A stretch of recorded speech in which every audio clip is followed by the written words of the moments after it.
Je m'adresse à nos chers technocrates de l'Union européenne. Vous le faites exprès ou c'est inné chez vous? Salutations, ici le Profusor. On va parler de Microsoft et de ses pratiques anticoncurrentielles, mais pas celles que vous pensez.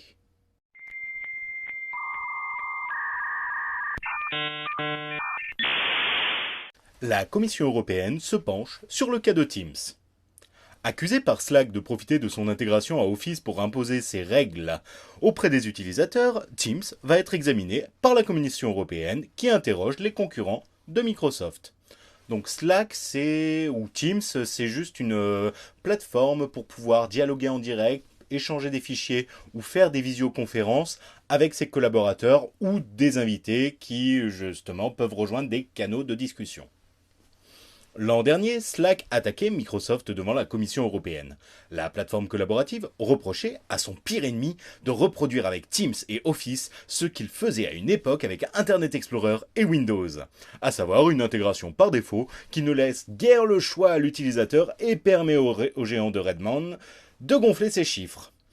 Donc si vous vous souvenez, je sais qu'on a la mémoire courte dans le domaine de l'informatique, mais de 2010 à 2014, sur Windows 7, lorsqu'on avait une nouvelle installation, il y avait un petit icône qui s'affichait et qui proposait justement choisissez votre navigateur par défaut. Aujourd'hui, Microsoft fait encore pire en imposant Edge, que ce soit pour le navigateur ou pour le lecteur PDF, mais en plus, quand on veut le modifier, c'est lent. Et on dirait presque que ça a été fait de façon intentionnelle, ce ralentissement. Et surtout, il propose encore plus. Tu choisis ton navigateur, mais il te dit, vous êtes sûr que vous voulez faire? Avec un gros bouton rester sur Edge et un petit modifier quand même. À en croire Reuters, la commission a décidé de se pencher sur le sujet et a transmis aux concurrents de Teams un questionnaire d'enquête sur les préjudices provoqués par cette intégration sur une période s'étendant de 2016 à 2021. Et autant dire que l'intégration d'un bouton Teams à Windows 11, ça risque pas d'arranger les choses.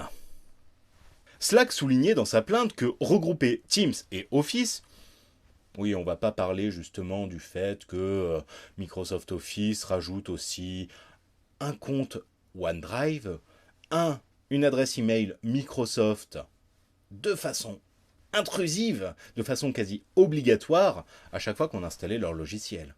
Et bien sûr, même si on achète une licence perpétuelle d'Office, il faut un compte Microsoft pour l'installer. Vous passez par un revendeur, vous achetez votre petite boîte Microsoft Office, famille et petite entreprise par exemple. Dedans, vous avez une carte avec un code où vous allez sur le site de Microsoft pour rentrer ce code-là, vous connecter ou créer un compte Microsoft pour pouvoir télécharger l'installeur avec un autre code qu'il faudra mettre dans le logiciel pour avoir le numéro de licence. À l'époque, c'est simple, on recevait un numéro de licence, on installait la suite Microsoft Office, on rentrait ce numéro de licence, terminé.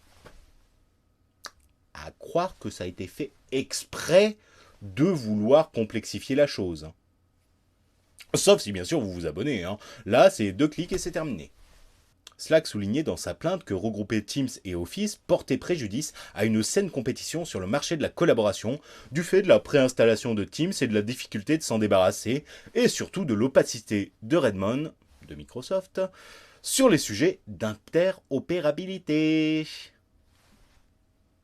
C'est pourquoi la commission, dans son questionnaire, interroge les concurrents de Microsoft quant aux produits groupés et à un accès à des données lui-même groupées qui donnerait un avantage concurrentiel conséquent à l'éditeur. Elle évoque également les obstacles à l'entrée ou à l'expansion sur le marché des applications collaboratives, les coûts de changement pour les clients et la protection des données des utilisateurs. J'avais expliqué sur un article de 2019 sur la Confédération des gros geeks comment installer un équivalent de Slack à la maison. Ça s'appelle Mattermost, c'est une solution libre, auto-hébergeable et surtout très compétente dans ce domaine.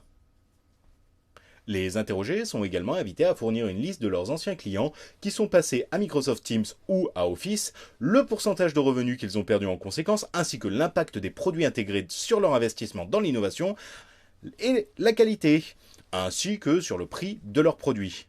Bon, à condition que ça commence à parler pognon, La Commission européenne ne va pas s'intéresser, par exemple, à l'hégémonie de Microsoft avec Edge ou l'obligation d'un compte Microsoft quand on installe une machine. Hein. C'est pas censé être du matériel qui nous appartient. Non, maintenant c'est du matériel qui nous appartient, mais le système ne nous appartient plus. Système as a service. Bon, affaire à suivre. N'oubliez pas, le savoir est un trésor qui grandit quand on le partage.